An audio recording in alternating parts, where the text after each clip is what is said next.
Hello, my name is Matthew, and today is day 10 of stories for my friend in quarantine. And yesterday I told you a story when I was working on a drill rig. That was my part-time job. Um, I thought I would tell you a story about my full-time job at that time. And I'll have to warn you, the story doesn't really have a happy ending. But I worked at a laboratory in the basement of a small building. I worked alone. Most of the time I was working by myself. And it was a great job to have through high school and college. They were very flexible with my schedule if I had classes, and um, also our workload came in waves. So there were times where I was very busy, and then there were times, not very often, but there were times when there was nothing at all to do. And as long as I had my work done and kept the laboratory clean, I was free to occupy my time however I'd like. And for as much as I um, love having a smartphone, in hindsight, I'm very appreciative that I did not have it at the time. I was able to spend my time reading, and I read a lot while I worked there. Um, by the time that I moved on to another job, I even had a very small bookshelf in a nook um, that I kept at work, and my bosses were fine with it because I was a good, reliable worker when I needed to be. But years ago, this is I was a teenager. It was late fall, and it was just beginning to get cold outside. And for the very first time, a mouse appeared. There were a few mice, and I um, basically welcomed them. I was happy to see a little mouse. I wasn't afraid. I didn't feed them, but it didn't bother me at all. It was like my coworkers. There was one day while I was reading in my chair there, and I felt something on my knee, and I looked over my book, and right on my knee, right on my kneecap, was a little small gray mouse just sitting there with his hands, moving his face while he smelled. And it was lovely.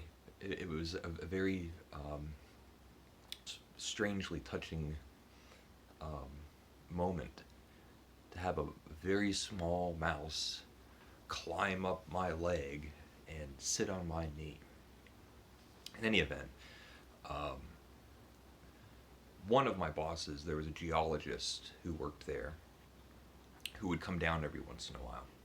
And there was one day when he spotted a mouse, and he went into a rage, very upset about this.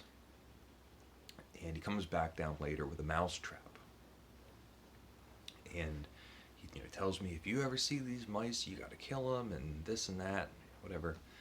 Um, so he sets up his mousetrap, and he puts a little bit of peanut butter on that lever to entice the mouse. And he goes upstairs. So I go over to the mousetrap and I just set it off and don't touch it.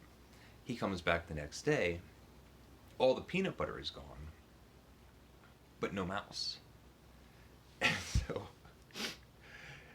he comes back with several mouse traps, and he would set them up, put peanut butter on them. he would go upstairs. I went around and clinked all the mousetraps off. He would come back. All the peanut butter's gone.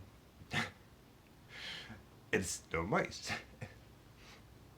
And he was enraged and baffled and found himself in this, what he believed, this battle with these mice who were somehow outsmarting these traps. This only went on for maybe a little over a week, so it's not a very long episode. And I found great humor in this. Well, there was one day, for some reason, I had to leave work early.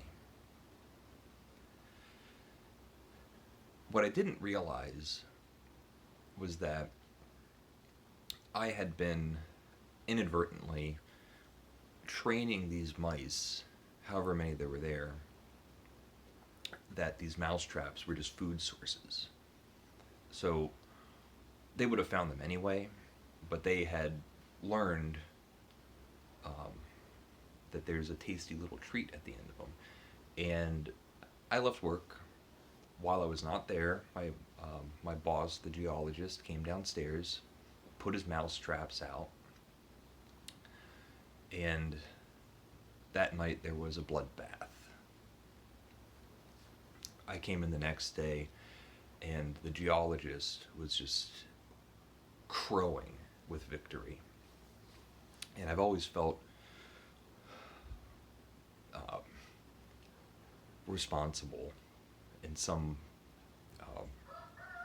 way. It's always kind of stuck with me, these poor mice. And so yeah, it's maybe a dark story, but it's a story nonetheless.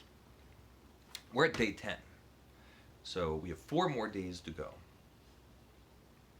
If you're watching these videos and finding enjoyment or entertainment, and there's something that you want me to talk about, I know it's difficult because we're not actually across the table from one another, but if there's something that you would like me to talk about, let me know. We have 4 more stories, and I don't plan these, so I'm not sure what I'll be talking about. So I'm open to suggestions, so let me know.